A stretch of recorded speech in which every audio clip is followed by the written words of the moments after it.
then I thought of going to speak about vision. So I know this might come as this class might come as a shocker to some of us, because I'll be sharing my story also. I'll be talking about a lot of things that pertains vision, and I'm using myself as a case study, right? So first of all, I thank you so much, Lona Muniz. Thank you so much for that. So, like I said, I'm going to be using myself as a case study, and apologies ahead. I won't be using my slide. So I explained to Miss Stella yesterday. So I was kind of involved in a little accident, and my device got crashed along the way. I'll get on a new device yesterday. Like my team have been like juggling up to speed with a lot of activities. But I couldn't really work off the slide. But I had all the things I wanted to teach, like all pens down and all reals definitely. So so I want to talk about vision. So I don't want to just give you some definitions. Oh, vision is the mental picture of the future. Yes, we're going to talk about that. But we're also going to talk about one thing that I feel like a lot of persons need to know about. Right. So let me quickly share the story. So my name is Abu David, just like you've said. So I'm a social media strategist. I grew up in a place called Ajigule. So thank God everybody is privy to Google. So you could literally check out your Google just now and search Abu Ajigule. So one of the things you would see is that this is a place in Lagos, Nigeria, that has a lot of negative PR, right? So it's a place, I don't know, for the Christians in the house, we would have read about Nazareth, right? And then the popular stuff about Nazareth is, can anything good come out of, Nazareth, right? So you can actually archive that to Ajigule, in quotes, to just give you, like an idea of what this place is, right? So it has its good, but then on a more sincere note, it's a place that is being marked by a lot of small-mindedness. Just think of any negativity that comes to mind, right? Prostitution, teenage pregnancy, drugs. Just think of them.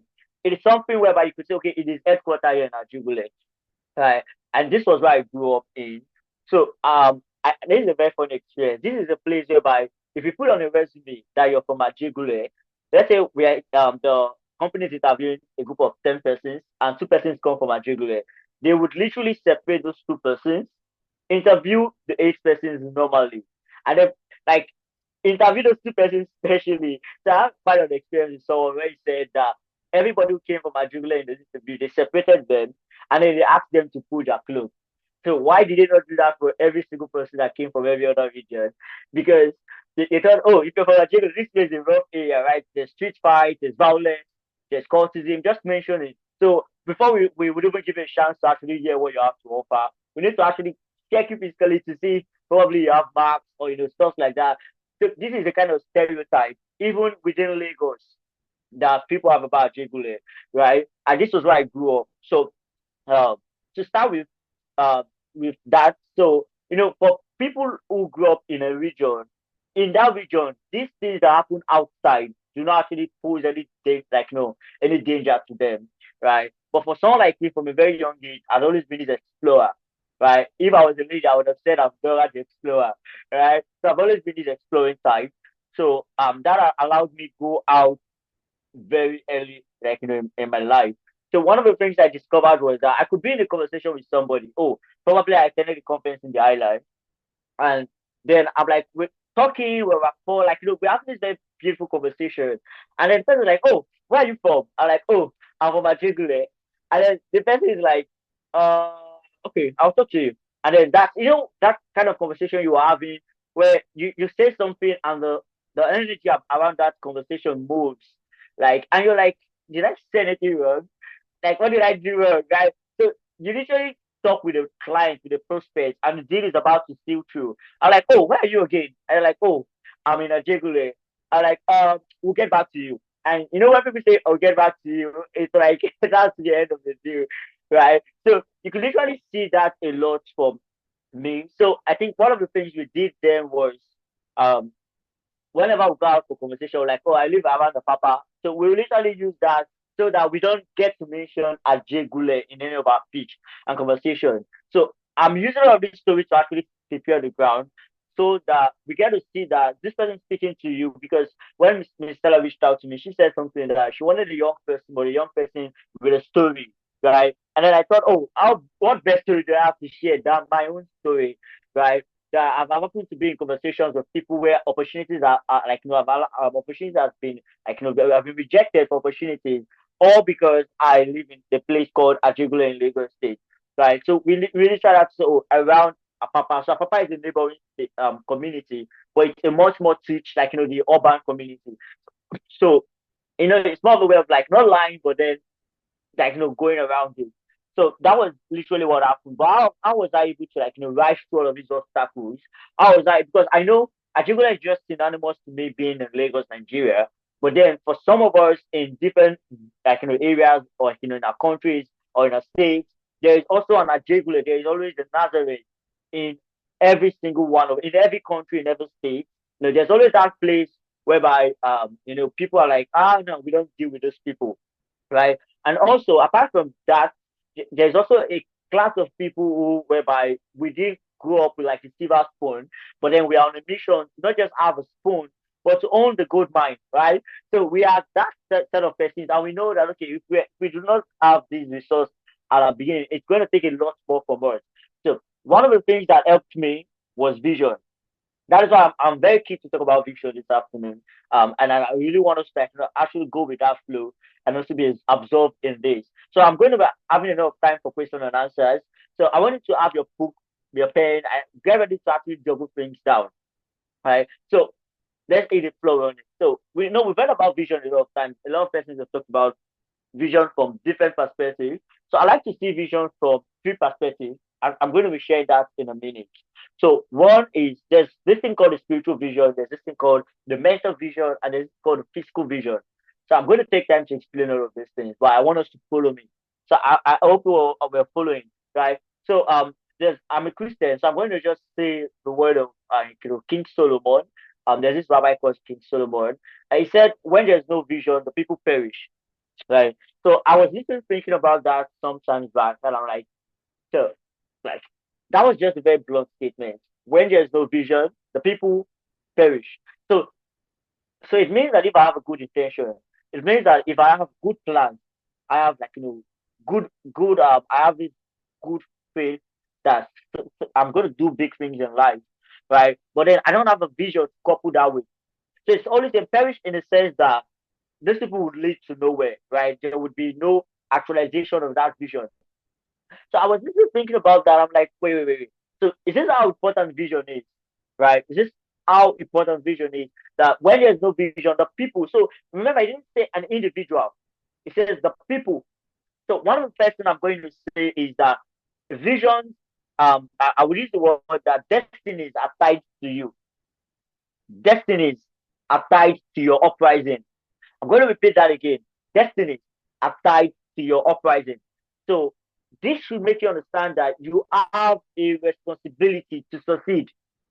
You have a responsibility to be great because you're not just being great because you want to be great, right? So you want to be great because your greatness would shine the light on others and others will become great because you are great. So what this means is that if we end up not becoming great, there are people that will end up not becoming great also, or even greater, right? Because one of the hallmark of leadership is that the people that comes after becomes greater than even we. So that's why I say, oh, without any compromise, the lesser becomes greater than the former, right? So to build on this, so I'm going to say this that first of all, remember the first point that your destinies are tied to your uprising. So you can't afford to be mediocre. Right? You can't afford to play small because you becoming successful is actually becoming that light to a lot of other persons out there, whether your immediate or external control, that would also become successful. So if all of these things are being tied to you, if all of those things are being like are tied to you being great and successful, why should you not be great? Why should you not like aspire for greatness, right? But we know we hear this a lot: be great, be great. But then people don't just tell us how to be great. So I'm not just going to tell you, oh, have vision. I'm also going to end this discussion by telling you how you can have vision, right? So I can remember I said told you in the first place that vision just goes beyond the mental picture because we have three phases of vision, right? So there's a spiritual vision, there's mental vision, and there's a physical vision. So let's start from the list, right? The physical vision has to do with your eyes, right? So for example, everybody has two eyes. um, we all have eyes. Um, so everybody can see with their eyes. Um, so what happens is that the image that you see from your eyes becomes the vision, right? So, for example, looking in front of me, I could see a light, right? Because I'm using a light for this stuff. So I can see the light, right? So for every single one of us in this call, if we look ahead of us, there's something we're seeing. For some of us, it could be our TVs. For some of us at work, it could be like a shelf with books. For some of us, it could be anything. So whatever you see physically is as a result of your physical vision. So for the first point I'm going to say is that whatever you see, whatever you can see, is a natural limitation. Because one of the things I've learned in life, even though as a young person who have aspired to be great, is that there's more to life than what we see. There's more to life than what meets the eye. So the fact that you can see shows the limitation on ground. So what I'm just trying to say is that there's whatever you see is only a limitation to what can be that has not been seen. So I'm going to go again. I said whatever you can see is only a testament to what can be but haven't been yet. So the fact that you can see means that there's more to it. Like I'm going to say that again. The fact that you can see only means that there's more to it. So that is why all visionaries are called dreamers, right? So let's call a very popular story, Joseph, right? So he said something. Oh, I see this area whereby the Yeah. sun, the moon, the stars all bow to me, and everybody laughed, right? They call him a dreamer because it has not been seen, right? Nobody from that lineage has actually ruled like in any hierarchy in any royal in the royal stamp symbol, right? So and then there's this guy called Joseph who is like, oh, I have a dream that I'm going to be a ruler. Definitely, because their physical eyes could not quantify that. So that is there's also like I told you that there's a spiritual vision. So for those who are Christians or believers, we understand that there are visions that are God inspired, right? There are visions that it's not necessarily of the fact that you're a big thinker, right? It's not necessarily of the fact that you can see things you are exposed, but God decides to unveil different an imagery to us. Like Joseph, right? Joseph dreamt Joseph slept and dreamt of a future where he was a ruler, right? It wasn't because he was a thinker. It wasn't because it was exposed, but it was God giving him that vision. So there's some of us in the house that God has given us certain visions. I am a product of one, right? I could remember when I had mine. So mine was more of like a trance. So I was in a conference, I was learning because I was this guy who is conference, like I know I won't use the word was. I am this guy who is learning obsessed, right? So I go to a lot of conferences. So I was listening to the speaker one day. It was a conference, but it was more of like a Christian conference. And then I saw myself, I was looking ahead, but I was not gonna see what was in front of me, right? So I saw myself being deep in an ocean. So you remember, like oceans are naturally blue, right? And then imagine the color of the entire ocean start changing, let's say to something around lemon, right? So, uh, in a way, I was confused because like how would I fall into an ocean and then the water starts changing? Like you know how big an ocean can be. Imagine dropping somebody. So it's more of like how you drop what's this thing that you drop into like soda and then it pops up, right? So you could imagine dropping something in an ocean as big as it is, and the entire ocean color changed. So that was like to give you a representation of what actually happened to me. And what came after that was that God has actually called me to have influence over a large majority of people, and what I was called for was something global. So that was like the beginning, of something great for me. But then after that, because one of the things you must remember is that everything that happens in the spiritual realm needs a mental framework to actualize, right? So just because God showed you that you're going to become a king does not mean that you don't have to visualize yourself being a king. So this is where vision becomes very important because for the things you see are what forms the action you take, right? So for the things you see are what forms the action you take. And I'm going to say this that the things you see often, you will become very soon. I'm going to say it again, right? The thing you see the thing you see often is what you become very soon, right? So what happens when I see lack often? I want this to be a very practical class. So I want to drop in the comment section. So what happens if I see lack often? What do I become very soon? What happens if I see abundance often? What will happen to me very soon? Because this is the way the human mind works. Humans are more of like we have naturally humans are this head mentality people. So when we see something often, we naturally there's a natural inclination in us that wants to become that thing very soon, right? So that is why sometimes if you want to you want to change the outcome of something, you don't have to change the being, you don't have to change the environment, right? So if I take three seeds, which are literally the same, and I plant them in different environments, the outcomes are altered not because of the seeds, right? But because of the environment. So let's say seed A is being planted in an acidic environment, seed B is being planted in an alkalinic environment, and then seed C is being planted in a neutral environment like a loamy soil, like a average soil. So what would happen is um I know. Today might not even die, right? Or it could have very stunted growth. Um, the B could end up having, more of like yellow leaves, being fall, like stuff like that.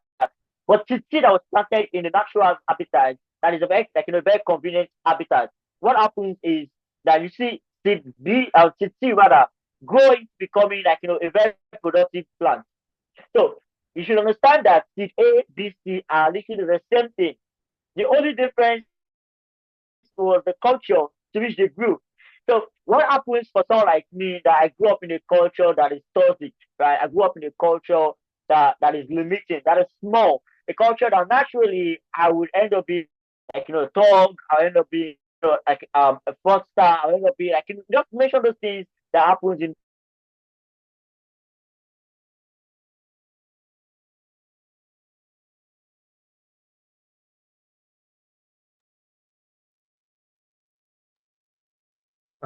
I think Abu might be having some technical issues over there. So we'll wait for him to come back in a few seconds. But while that is going on, can we can we take another? Is it possible for us to take another one of the what's it called? The raffle draws? Sure. Okay. Okay. Wonderful. Oh, okay. Over to you. Okay. Yes. Okay. Pastor Collins, are you ready? Yes, I'm with you. Okay. Yes, I am. Number 66.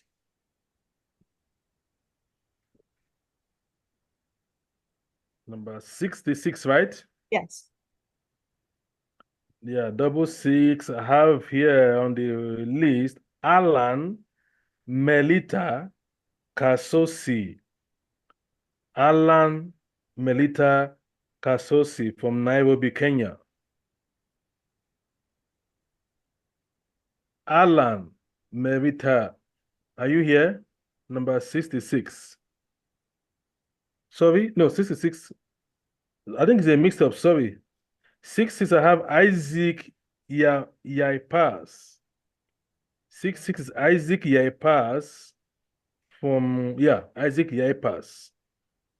On the register, number 66 is Isaac. Isaac Yaipas, are you here? Isaac, I see you. Yes, I'm Okay. Awesome. hello. Congrats, Isaac. Congratulations, Isaac. You're a winner of a prize, another prize. Congratulations. We will be in touch with you via email with your prize. So thank you for joining us today, for staying tuned. You're a proud winner. And once you get your prize, don't forget me in your kingdom, okay? Yes, sir. Uh, awesome, awesome. While I know we're waiting for um, Mr. Abu to come back. I mean, Sorry about great. that. Okay, no problem. You are back. No problem at all. Over to you. Over to you.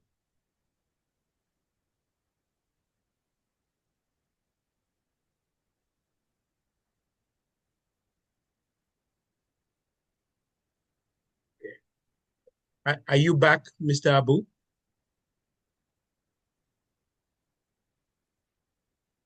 Yes, you are muted, so you can unmute and continue. Okay. Okay, so I guess you can hear me, right? Yes. We can hear you well. Oh, so please, I really apologize about that. So what I was saying initially is that the same thing, the same the same being, but the culture determines the output, right? So one of the things I did, so in my book I wrote in 2021, so one of the things I said, there's this thing called mental relocation. So that was the big shift for me. So I knew that I was stuck in an area because definitely moving. I've seen everything about this area, about this region I was born in, that I grew up in, and I knew, oh, there's a lot of limitation, right? I need to be in another culture that supports what I do. But the truth is, I couldn't just move from where I was to, where I wanted to be, because definitely the cost of relocation anywhere in the world is very expensive, right? Mostly to those places that houses those things you want. So I started thinking, what could I have done? So there's this concept called mental relocation that I talked about in my book. And I said that it is the ability to actually shift culture in your mind, that you might be in a place but not be of that place. So it's more of like you could be in a place that is small, that is limiting, but you're a global culture that is unlimited. So it is you plugging into another frequency that has nothing to do with your physical connection, right? So it is you having to plug into a frequency in your mind that has nothing to do with any physical connection. So, and how do you achieve this? Sometimes through the people you now call friends, to the people you now call networks, right? Because, like I said, it is what you see often that you become very soon. So for me, I was able to move, right, in my mind. One, I changed who I listen to.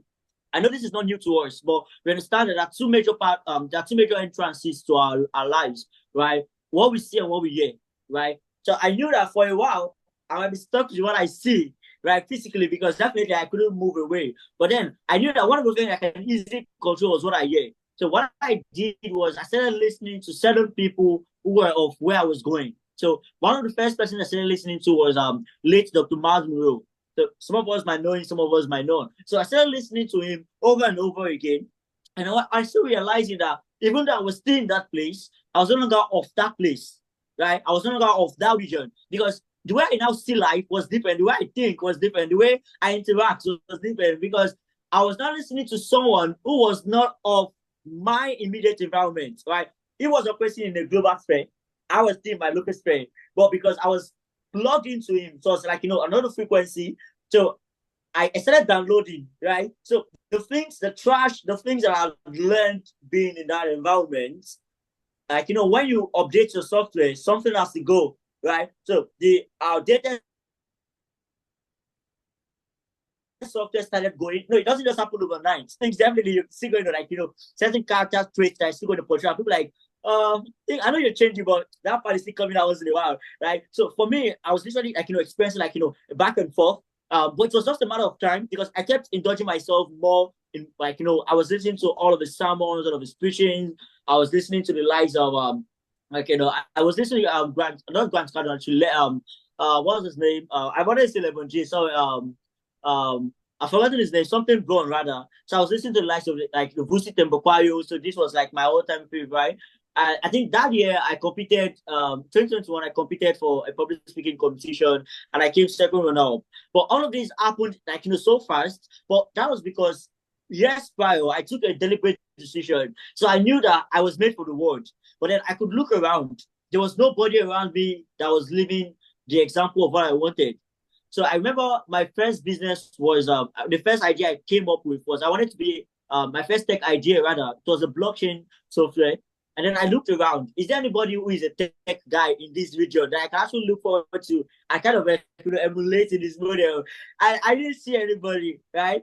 So I was always state. I was seeing other persons that I knew had risen from this community, but I was not seeing any tech person who has actually risen to be a major tech voice in Nigeria that was from this community. And it actually gave me a challenge. I was like, oh, I want to be the first, right? So that alone became a vision I knew that was very big. I could work towards too. So you remember, God just gave me a vision, right? I just knew that I was called to be global. I was called to be big. That was all. But the other phases of the vision that will take, because that vision God gives you is like a final destination, right? But there's this thing called stop visions, because vision, the way life works is you don't get to see the entire process from the beginning, right? The more you move towards the vision, certain clarity start coming in place, right? So a vision that will actualize in 50 years needs a vision of 10 years to actually strengthen it, right? Because imagine 50 years is it's a lot of time, right? So if I have a vision that's going to materialize in 50 years, there's every tendency that I'm actually get tired of that vision along the way. So one of the things we do, this is why mental vision is very important. So, this is my 50 years vision. I'm going to be the president of the United States. Beautiful. That is possible. But then the first vision you might want to have is, 10 years from now, I want to build enough capacity and be the governor of my county. Or I want to be the chancellor, or I want to be the mayor of this county, right? So from the mayor, I'm like, I want to, 10 years after that is 20 years, I want to be in the House of Rep, I want to be in the Senate, right? So you see how those vision becomes progressive. So what would happen if I don't have those progressive visions? I just, I have got to show me I have this vision, I'm going to be the president of the United States one day. But then there are no progressive visions along the way. What would happen is that you will see things that will not look like where you're going. Because one of the things I've realized is even 1 hour to the day of manifestation, it doesn't look like it, right? 1 hour to the day you're going to become, like just 1 minute to the announcement, this is who is going to become the president. It won't look like it, right? So the vision, what keeps you holding is that mental vision that you're able to crave. So for every single one of us who have aspirations for things we want to be, who we want to become, I just want to let you understand that this is possible, right? So just like I've told you, I told myself I want to become the biggest tech name from Nigeria, that's literally from this region.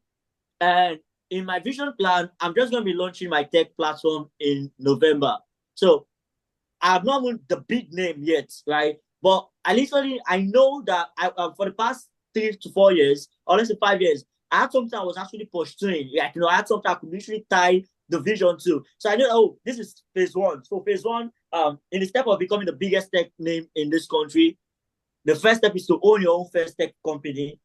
And I did mine in 2022. Our first product is ready in 2024. Oh, great. That's step one. So now once we're done with that, we're going to move on to phase two, right? Phase two for me is becoming a $1 billion company, right? So it means that if this particular company does not become that, I'm going to start another company. I start over again. I start another company until I build a company that becomes a $1 billion valuation, right? And when I do that, I'm not going to move up for that. Like, one is 10 billion, the next is $1 billion, the next is $10 billion, and from that $100 billion. And then for me, I want to launch in the New York Stock Exchange. So you can see that there's a bigger plan to launch my tech products in the New York Stock Exchange. But I knew that for that to happen, I need to first of all become a $1 billion company, right? Because not all companies get approved, right? They need to say, your company has prospects. So I didn't just have those big aspirations. I have what called sub-visions. I call them progressive visions, that I know, okay, this vision leads to this vision. We call them goals too, right? But I like to call them sub-visions because I feel like these are also meta pictures. And for the sake of what I'm discussing today, because goals could just be written, right? So I said, these are like progressive visions that I have. So every year I checkmate. So I have a vision 2020. I had a vision 2020. I have a vision 2030 that I'm working towards. I have 2040, I have 2050, I have 2060. Right. So when I get to 2020, it will also help me determine how vision 2030 will look like. Right. So I do 10-year vision and I do 1-year goal. So from now to 2030, I have goals for each year that I must meet. But the vision that how 2020, 2030 will look like, I have that exact vision. I did that in 2020 for 2030. So I know we are all students in this place. So we are various people, business people, students, it is an all age meeting. But I want us to just understand, and I'm going to end my conversation with this point, that whatever the mind visualize, the hands can become. The mind, whatever the mind visualize, the hand can accept, and the body can become. Whatever the mind visualize, the hand can accept, and the body can become. So the only thing that stands as a limitation is a word I call time. And time is actually no limitation in real sense, just that you can't jump into time, right? So, for example, I know how 2030 would look like, but I can't jump into 2030. So I'm limited by this present right now. But then it's not a limitation, it's actually a gift, right? Because it is a gift that God gives to us, tell us that, okay, you have time, you have, like, the resource, you have, like, time to still do whatever you have to do, right? So I know for some of us might have had past dreams, past visions, and for some reasons we've actually abandoned them, right? So this is me telling you that I won't say there's still time so that you don't get so comfortable, but I'm still going to tell you that it is still possible for you to get right into that act and still meet up that goal. Because if there's one thing I've learned is that God is still that guy up there. He knows how to compress time, right? The things you're supposed to have done the past 5 years, you could bring all of that in 5 months and you still be able to actually achieve that, right? So whatever thing you feel like, oh, I've always had in me that I wanted to push, but then there were certain things that limited me from pushing these things out. I wanted to remember that this guy speaking to you grew up from a region whereby there was nothing around me that should propel me to even wanting to succeed. Right? There's nothing around me that that should even motivate me to wanting to actually do anything big, because I wasn't seeing anybody big around me. I wasn't seeing big things around me. I could remember the first time I moved, I went to the island. That was the first time in my life I was seeing skyscrapers. And I was already a teenager. So you can remember so you can remember someone who is not just a kid, right? So I grew up in a place whereby the biggest home could be like the biggest house in my street was a 3-story building. That was the biggest house in my street. And that was literally like one of the biggest around, And then I grew up in that kind of region. And then when I moved to the island, that stuff we call the biggest house was literally not even up to standard over there. Right, so you could see it was a meta sheet on its own for me, because I'm like, I've never seen do this stuff. Yeah, I know I watch movies. Yeah, I see that in Netflix. I see that on on American movies. Well, this was the first time I was literally seeing buildings that were like, oh, 20, 30-story building, 50-story building. I'm like, whoa, right? So what we call greatness in that region was not even up to standard over where I went. So you cannot compare a kid who was born in that kind of an environment, because naturally they are exposed to big things. Naturally they would do big things. But for someone like me, whereby the big thing is the 3-story building, at most the 5-story building. Yeah, I've not been saying that when I was growing up, but that was literally like the big thing for us then. So you can imagine if I wanted to dream, I would dream in the 3-story building, 5-story building capacity, because that was where I could visualize, right? So thank God for the likes of Dr. Mars Brewer that I listened to, that his word now says shaping the things that I could dream, right? But this was like a very practical demonstration to how culture could actually limit. But then vision can actually now break even when culture becomes a limiting factor, right? Because vision creates culture. Culture creates action, and action leads to success. I'm going to say that again. Vision creates culture, because the moment you have a vision for where you're going, the first thing that will naturally happen is you find wherever you've been uncomfortable. For me, I found that area uncomfortable for me. So any of these opportunity, I wanted to attend the conference in the island, I wanted to do this in the island, anything I had, that was like, let's say for example, fashion designers are having a conference, and I know I have nothing involving to fashion designing, but because it's happening in the island, I'm there.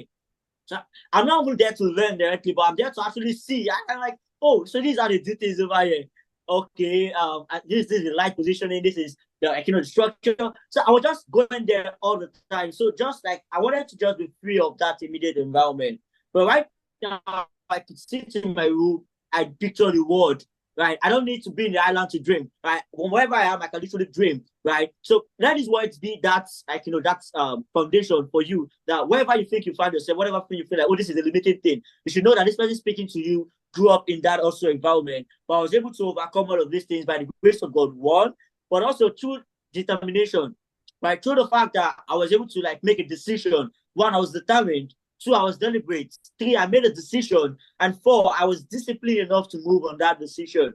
Because at the end of the day, you can become just a dreamer and end up not becoming a ruler, right? So the limitation between your dreams and your reality are the action you take over time, right? So that is why we must learn to take consistent action in respect. So this is where I am, this is where I'm going. And it's just a matter of time. But apart from time, time is something I can't control, right? Time is not something anybody can control. So I don't like to bring in time as a factor that we must dwell on. But the factor we can dwell on is me. So I know that apart from time, me, I am the factor between here and here. So I'm going to end with this. The factor between you, that's where you are and where you're going, is you. Not time, not anything, because no matter what happens, the fact that I'm still in game for this, it's just a matter of time. I know that I'm going to move from this angle to this angle. So my only limitation is me. My only disadvantage is me. And it's just what I mean me is like the disadvantage I choose to bring on myself. So for someone like me, everything becomes an advantage. Every problem becomes a solution in process, right? So I change the way I see, I change the way I talk, I change who I become. So that's literally I was able to move. I know I'm still in that journey, but move past where I used to be and currently in that process to being where I ought to be, like in my dream process. So thank you so much for the time. Thank you so much for privilege of this more open also. Awesome. So I think I'll leave it Wow. up to the questions.